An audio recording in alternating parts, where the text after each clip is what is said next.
Oftentimes in our lives there are times when we feel extremely rejected by God or forgotten, or God doesn't care about us. We really feel that as if it were He has singled us out to perhaps feel more pain and hurt and rejection than other people.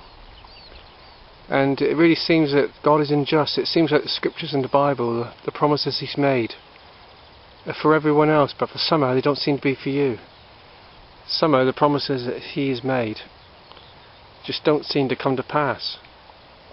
And you know, when we go through times when we feel like that, we know that the Word of God is true, that He is true in what He says in His Word.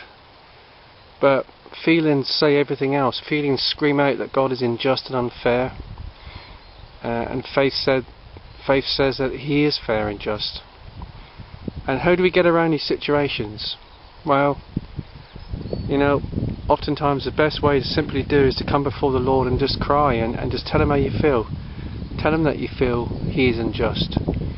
And I've learnt time and time again over the years that when we feel like this, if we feel really in a way that God is unjust to us, if we come before Him and we cry and tell Him how we feel, and at the same time respect Him, He comes into our lives. He doesn't take away the situation, but He fills you with a peace and a calm, and even though nothing's changed, the way you felt before seems to go away. It just vanishes, and God brings that wonderful peace back into our lives again. So if you're feeling really hurt, if you're feeling God is unjust, just come before Him and worship and pray, and in time God will lift you up and give you peace.